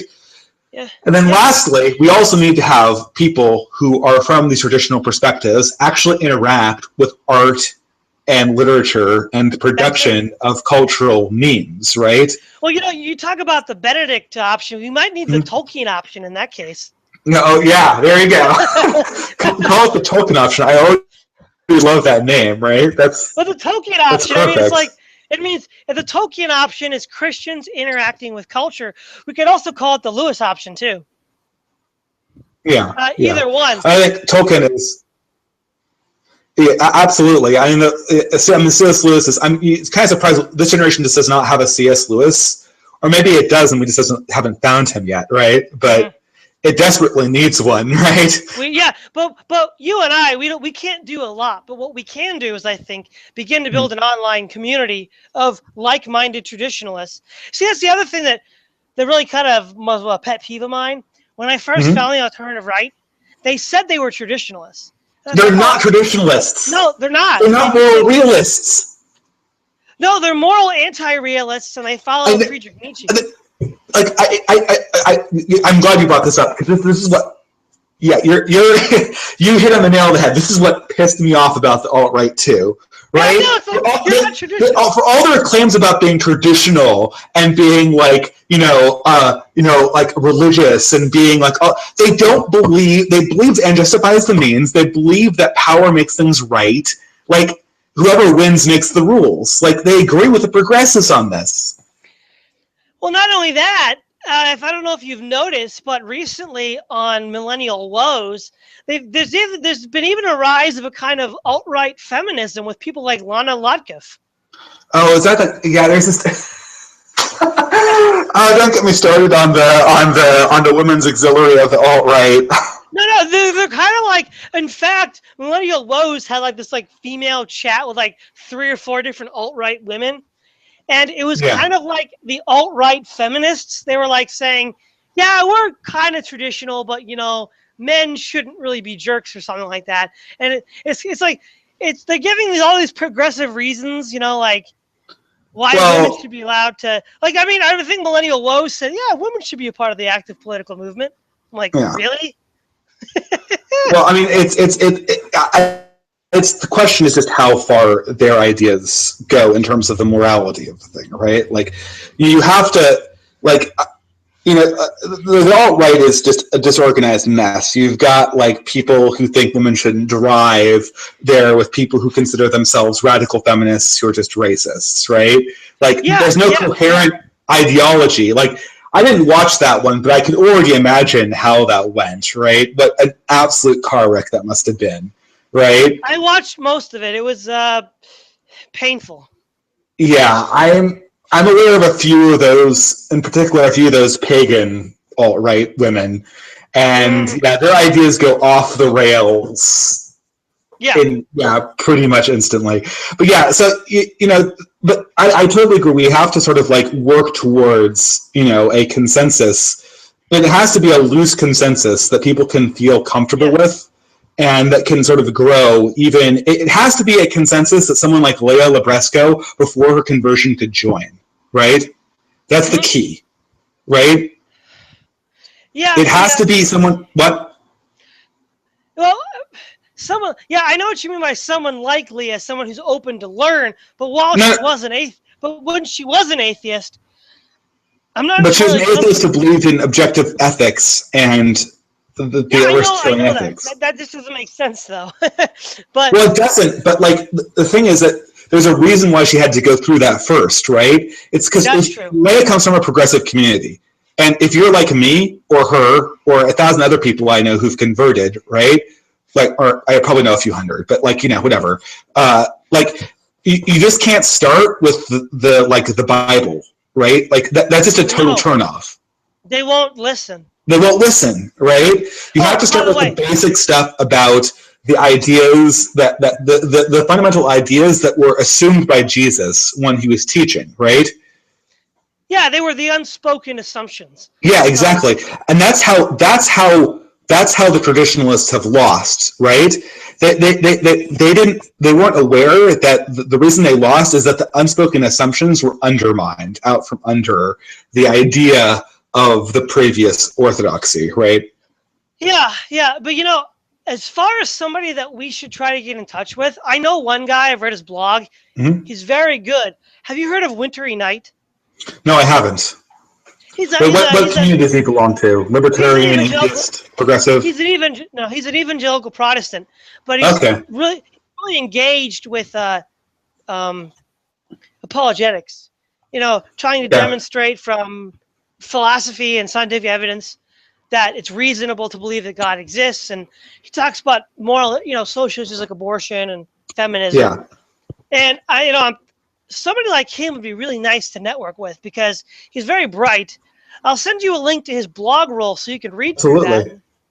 Because let's do that. I have to go in a few minutes, but let's keep in contact. This initial contact is really good. Because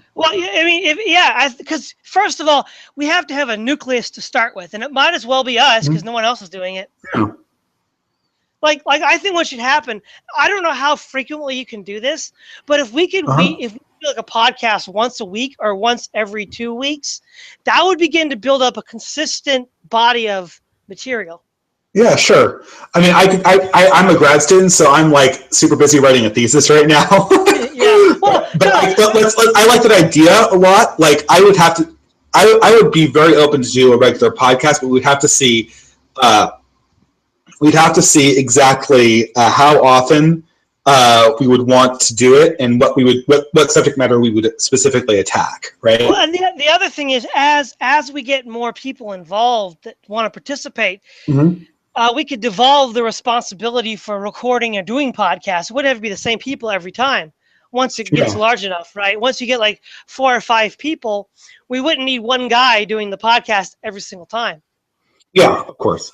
Although usually I think for a podcast, you want to have a consistent format. But let's keep that idea. It also is a good thing to understand exactly how other podcasts, like why they succeeded, why they failed.